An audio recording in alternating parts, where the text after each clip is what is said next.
Hello everybody, this is an astrological forecast for Capricorn for 2030. This also applies if you have a Capricorn ascendant. So my Capricorns, for the first 6 months of this year until the 25th of June, we've got Jupiter, planet of good fortune, in your 6th house of work and health and service. So this is still a time when you should be trying to expand out in your work area. Many of you will say, I don't want to expand in my health too much, I don't want to put weight on. And yes, sometimes Jupiter can add a few extra pounds. You need to watch the sugar content of your diet during this Jupiter transit. But it also should bring some good fortune to you. So if you've been looking to boost your health in some way, if you've had some health problems or issues, then you should be able to get some help from somewhere. Either from a medical professional or from some alternative therapy or something coming in to help you with an issue.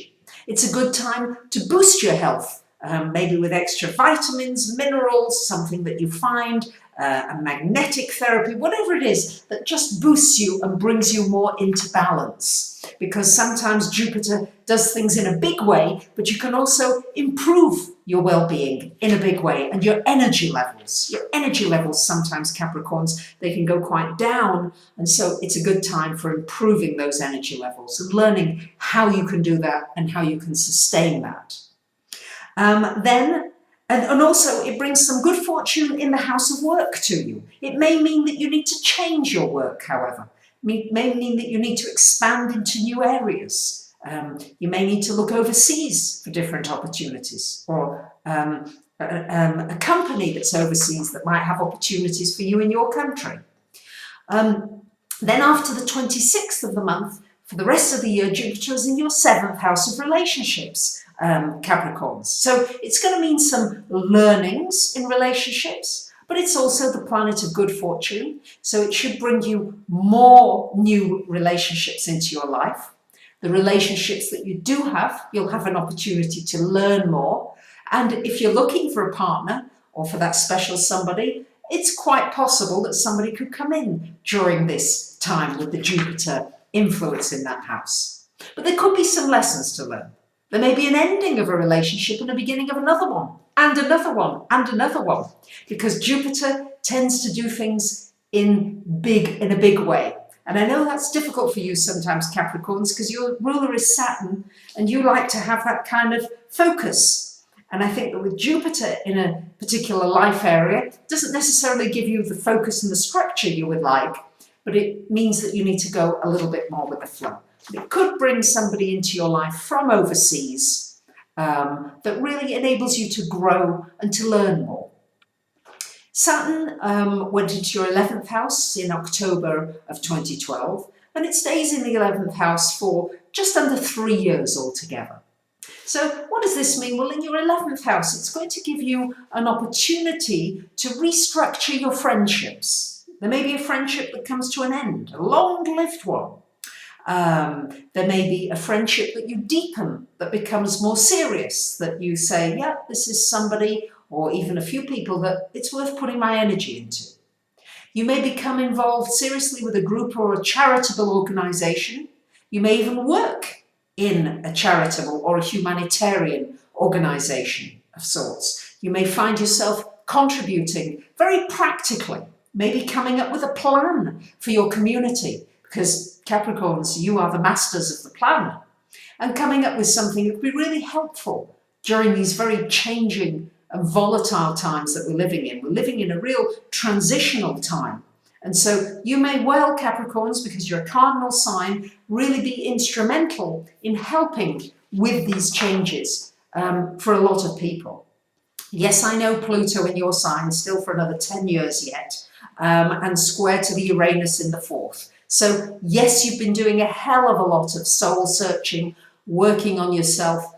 Many of you have had your lives turned upside down. You've ended jobs, you've had health issues, you've had to look at a relationship, you've had to move, you don't know your direction, you're feeling depressed, a lot of things coming into the mix. And you've had a lot to contend with. You may also find yourself moving. There could be another move on the cards, or just a feeling of not quite being settled yet. It's still important to go deeper, to find more meaning, to find what really turns you on a soul level now.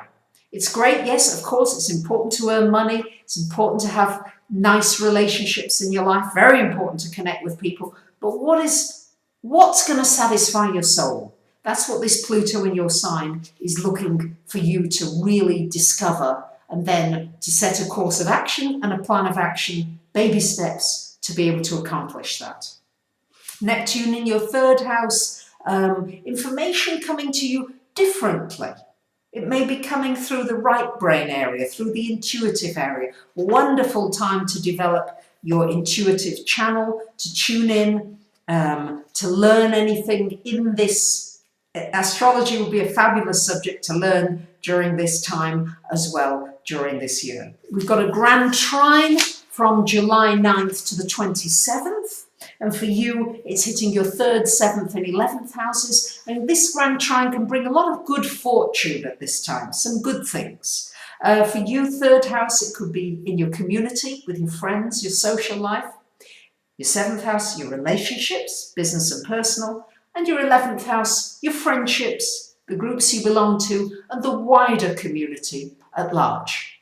Just during that period, and also the Mercury retrogrades during this year. Also, all 3 of them affecting those houses, one each in turn. So you'll have an opportunity to reassess, to re-examine your social life, your relationships, your contribution. All these things you may be researching and re-examining for the future. Then let me give you some important dates with Venus and Mars transits in some of the interesting houses. So Venus transiting your 2nd house of finance from February the 2nd to the 25th. This could bring a little bonus, just something extra financially coming in for you. Goes to your 5th house from April 15th to May the 9th. This could bring a romance. Just something fun, a new hobby, something you enjoy, or a product that you decide, or service that you decide to market that could be very successful. Into your 6th house of work and health from May 10th to June the 2nd. So this could bring somebody helping you in the work area, could bring a new job, could also bring a boost to you physically. Into your 7th from June 3rd to the 27th, a new relationship, a smoothing over of a difficult relationship, and it could be business or personal. And Venus in your sign, Capricorns, from January the 9th to February the 1st, and from November the 5th to December the 20th, and then it goes retrograde and to the end of January. So Venus is in your sign a hell of a lot this year. What does that mean? Well, it certainly means during those times you need to do something nice for yourself. It means that you can be more charming. It means that you can attract nice people into your life. A gentleness rather than a harshness, more of a softness coming into your life. It does go retrograde at the very end of the year on December the 20th, and that will be another time to re-examine your finances and your relationships once again. But I will certainly cover that in more detail nearer to the time. And Mars in your 2nd house for all of January, and finance. Great time to put energy into money, making money. It should really move forward for you at that time. Mars into your 5th house from April the 20th to the end of May. Great time to start a new business, to launch a new product or a new service at that time. Mars into your 7th house of relationships from July 14th to August the 27th. Well, you might find yourself really going after a particular relationship. Make sure you're not being too pushy and that you push somebody away, that you have arguments, could be arguments at that time, but it's also a good time for going after business partnerships. And Mars into your 10th house from December the 8th to the end. Great time for plans, for business, for moving forward with your career. Whew, that was a lot of information, Capricorns. You might want to have a reading, an in-depth reading about what this year holds in store for you personally. You might want to ask a question. I'm always really pleased to hear from you. So I wish you a very happy, healthy and successful year ahead. Thank you very much for listening. Bye for now.